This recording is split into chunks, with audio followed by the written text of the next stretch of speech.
स्वागत है बच्चों हमारे चैनल पर। हम आपके लिए फिर से लेकर आए हैं 8 ग्रेड अभ्यास पुस्तिका कक्षा 5 की, जो कि विषय पर्यावरण से है।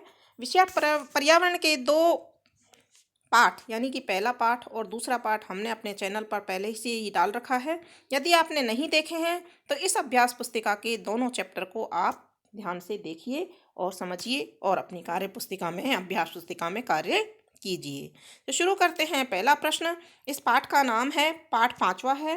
और पाठ का नाम है बीज बीज बीज। बीज का मतलब आप सब जानते हैं, जो खेती करने के लिए या पेड़ उगाने के लिए जिस चीज़ की आवश्यकता होती है वह आवश्यक चीज बीज होती है। तो पहला प्रश्न है, आपके घर में कौन कौन से अनाज अंकुरित करके खाए जाते हैं? इसका आंसर हम लिख देंगे। आप सबने खाए होंगे बरसात के दिनों में या गर्मियों के दिनों में मूंग, मोठ, चना, बाजरा, इनको भिगो करके खाए जाते हैं। जब ये छोटे छोटे अंकुरित हो जाते हैं तो इनको खाया जाता है। प्रश्न नंबर 2 है, पौधों को बढ़ने के लिए किन किन चीज़ों की आवश्यकता होती है? तो पौधों को बढ़ने के लिए हवा, पानी, सूर्य का प्रकाश और मिट्टी की आवश्यकता होती है। प्रश्न नंबर 3 है, बीजों को नीचे दी गई शर्तों के तहत दो अलग अलग बॉक्स में रखा जाता है। यानी कि बॉक्स ए में हम देखते हैं, बॉक्स ए में भिगोए हुए बीज हैं और बॉक्स बी में बिना भिगोए हुए बीज हैं। अब प्रश्न है, किसमें बीज सबसे तेजी से उगेंगे? तो बॉक्स ए में जहां पर भिगोए बीज रखे हैं वो सबसे तेजी से उगेंगे। और दूसरा प्रश्न है, किस बक्से में बीज बिल्कुल नहीं उगेंगे? तो बॉक्स बी में नहीं उगेंगे, क्योंकि उसमें बिना भिगोए बीज है। बिना भिगोए बीज यानी कि जब तक पानी नहीं मिलेगा अंकुरित नहीं होंगे।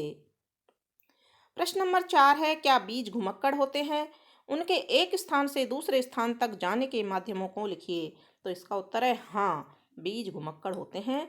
बीज हवा, पानी, जंतुओं द्वारा एक स्थान से दूसरे स्थान तक चले जाते हैं।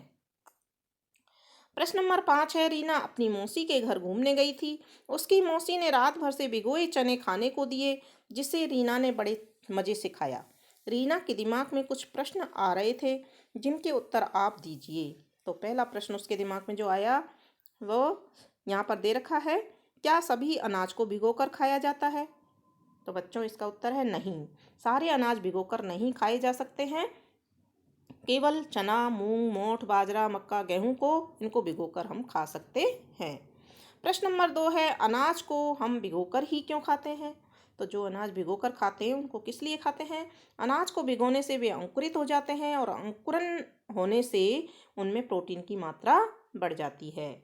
इसलिए प्रोटीन की मात्रा बच्चों के लिए बहुत आवश्यकता होती है, सभी मनुष्यों के लिए बहुत आवश्यक होता है प्रोटीन।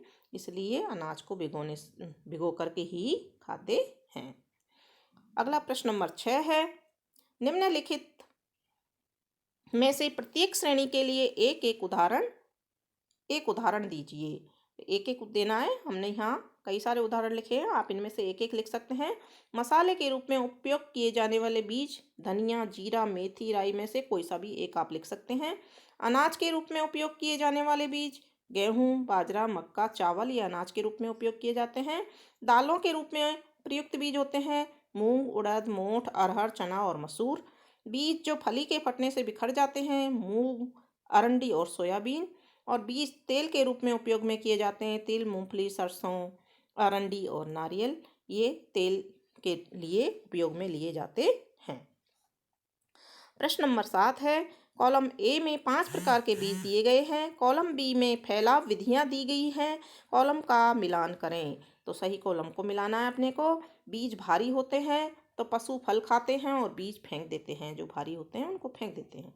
बीज आकार में छोटे होते हैं तो ऐसे बीज यहाँ मिला देंगे, पौधे की फलियाँ फट जाती हैं और बीज बिखर जाते हैं।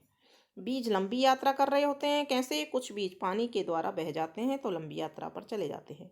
बीज पर हुक लगे होते हैं, हुक का मतलब चिपकने वाली चीज जो होती है, तो ये फल बीज पशु से चिपक जाते हैं। बीज हल्के होते हैं, वो बीज हवा में उड़ते हैं। तो इस तरह से इनका मिलान कर दिया है।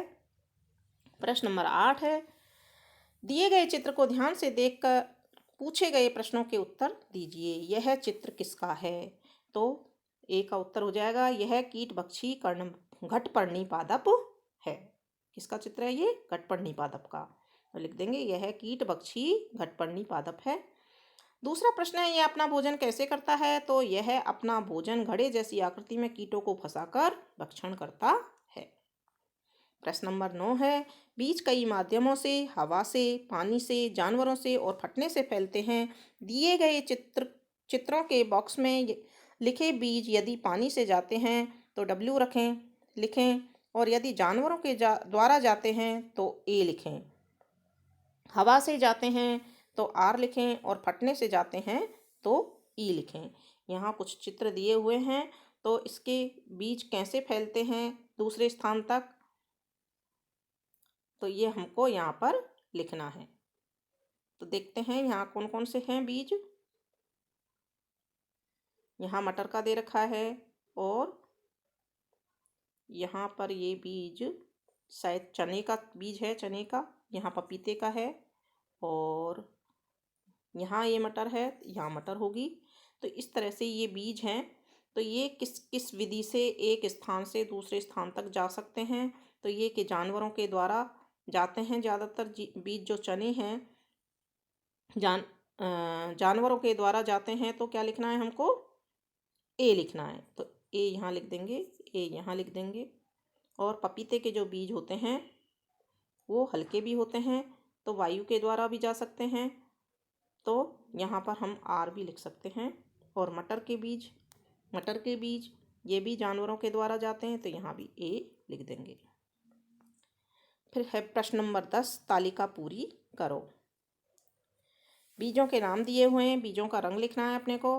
तो मूंग का रंग हरा, चने का रंग भूरा, मटर का रंग हरा, पपीते का रंग बीज का रंग काला और आम के बीज का रंग सफ़ेद जैसा होता है। इनके चित्र हम अपने अनुसार बना सकते हैं।